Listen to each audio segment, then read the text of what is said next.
여러분 안녕하세요. 시카고 예수사랑교회 황선웅 목사입니다.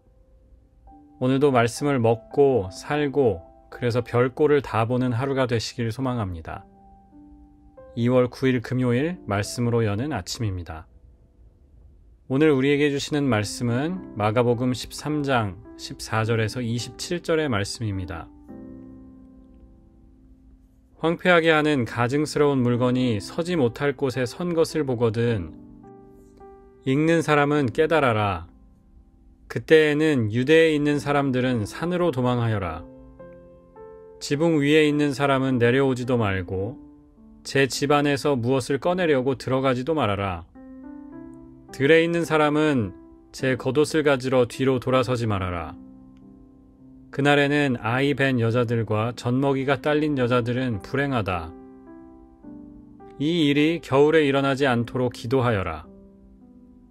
그날에 환난이 닥칠 것인데 그런 환난은 하나님께서 세상을 창조하신 이래로 지금까지 없었고 앞으로도 없을 것이다.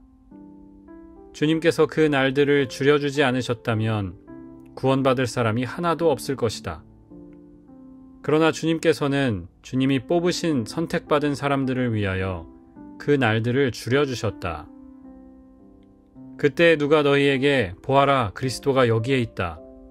보아라 그리스도가 저기에 있다 하더라도 믿지 말아라.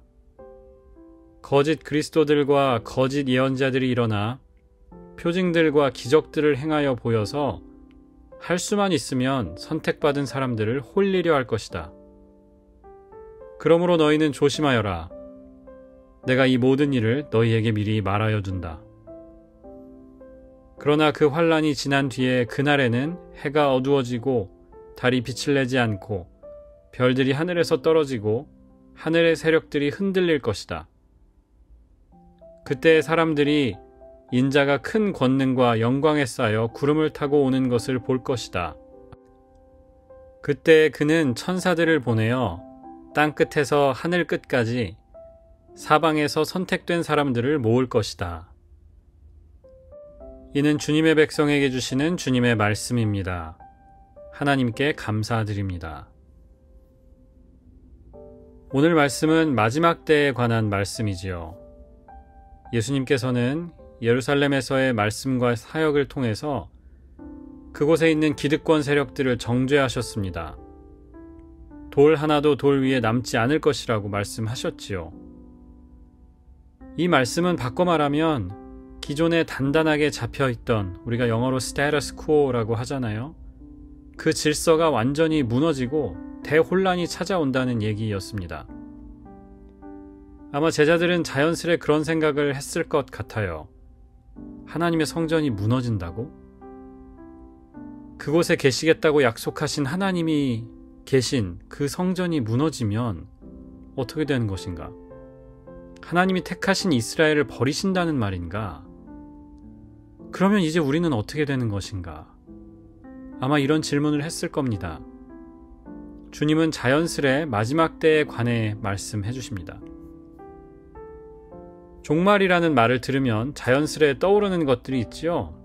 휴거라는 것, rapture라고 하잖아요.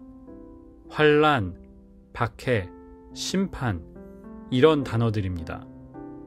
무시무시한 단어들이지요. 게다가 인간은 본능적으로 잘 알지 못하는 것을 두려워하는 존재입니다.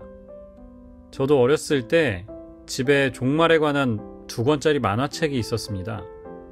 멋 모르고 만화책이니까 그걸 읽었다가 며칠 잠을 잘 못 잤던 기억이 있어요. 종말에 대해서 우리가 너무 두려워하기 때문에 2가지로 접근하는 것 같습니다. 첫 번째는 맹목적으로 너무나 두려워하는 거지요. 종말을 이야기하면서 사람들을 패닉에 빠뜨리는 이단들이 있잖아요. 컬트들이 있는데 자기들이 날짜를 정합니다. 사도행전 1장에 보면 예수님께서 때와 기한은 아버지의 손에 두셨다 말씀하시거든요. 날짜를 정하면 무조건 이단입니다. 그런데 몇 날 며칠 몇 시에 주님이 오신대요. 아주 자신 있어요. 사람들이 재산을 다 팔아서 교회에 바치기도 하고 회사도 그만두고 매일 거기 모여서 예배하고요. 글쎄요. 그 날짜에 어차피 다 끝나는데 재산을 굳이 교회에 갖다 바칠 이유가 뭐가 있나요?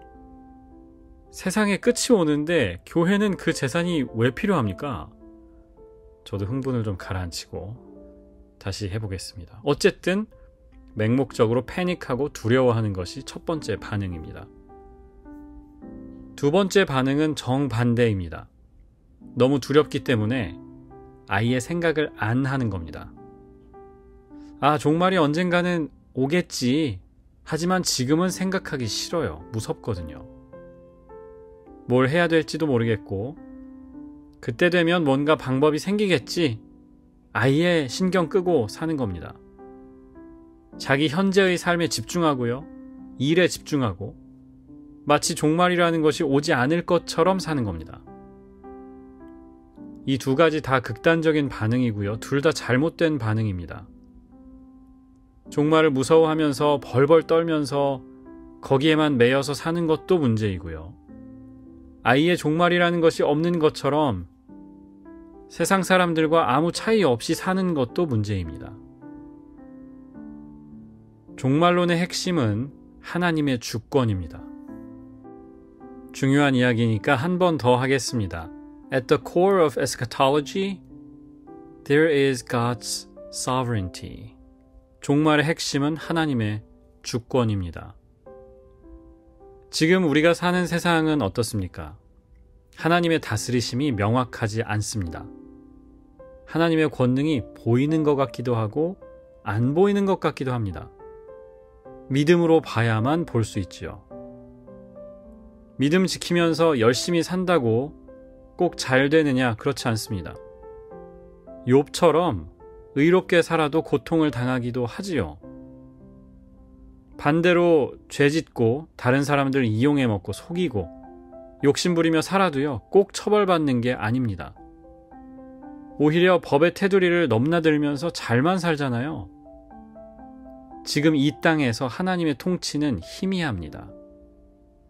하나님이 다스리시는 것 같기도 하고 안 그런 것 같기도 해요. 그런데 종말은 뭐냐? 하나님의 주권이 온전히 회복되는 것입니다. 하나님의 통치와 능력이 만천하에 온전히 드러나는 것이죠. 그때에는 모든 사람이 볼 겁니다. 믿음이 있든지 없든지 모든 사람의 눈에 명확하게 보일 겁니다. 하나님이 진짜 살아계시구나. 하나님이 이 세상의 왕이시구나. 김영봉 목사님의 표현을 빌면 God is above all indeed. 이게 종말론의 핵심입니다. 지금까지가 서론이었습니다. 오늘 말씀에도 무서운 이야기가 많이 나오지요. 멸망에 가증한 것, 이제 우상이겠죠. 우상이 성전에 세워진다고 하셨고, 환란이 있을 것이고, 거짓 그리스도, 거짓 선지자들이 설칩니다. 하늘이 어두워지고요. 별들이 하늘에서 떨어집니다. 그러나 핵심은 26절에 나옵니다. 그때에 인자가 구름을 타고 큰 권능과 영광으로 올 것이다. 27절, 그가 천사들을 보내어 택하신 자들을 땅끝에서부터 하늘 끝까지 사방에서 모을 것이다. 세상에 눌려서 조용히 숨어 지내면서 울면서 주님을 기다리던 모든 주님의 백성들을 지구 끝까지 가서 다 찾으신답니다. 그리고 주님 앞에 세우신다고 해요. 왜요? 우리의 눈물을 닦아주시고 우리를 안아주시고 그래 잘 참았다. 착하고 충성된 종아, good and faithful. 내 잔치에 참여하여라. 말씀해 주기 위해서이지요. 그래서 우리 믿는 사람들에게 종말은 기쁜 일입니다. 드디어 하나님의 주권이 완전히 명백하게 드러나는 사건이고요. 피조 세계의 잘못된 것들이 하나님 능력 아래 올바로 바로잡히는 일이기 때문이지요. 여러분, 그래서 두려워하지 않으셔도 돼요. 오히려 우리는 종말을 기대하며 삽니다. 예수님께서 영광 중에 다시 오실 것을 고대하며 삽니다. 사랑하는 여러분, 이 땅에서 우리의 모습이 어떻든지 상관없습니다. 주님은 의로운 자들 반드시 찾으시고요, 알고 계시고 하나님의 선하신 방법으로 갚아주실 겁니다. 그 믿음으로 사는 오늘 되시길 주님의 이름으로 축원합니다. 기도하겠습니다. 주님, 우리가 알지 못하는 종말에 대해서 두려워하지 말게 하시고 하나님의 온전한 주권이 회복되는 것을 기대하며 기다리며 살게 하여 주시옵소서. 오늘의 우리의 모든 발걸음 주님 앞에 맡기며 예수 그리스도의 이름으로 기도합니다. 아멘. 오늘 저녁 8시에 금요 예배 계속됩니다. 오늘 저녁에 뵐 수 있는 분들 뵈었으면 좋겠고 혹은 주일에 뵙겠습니다. 감사합니다.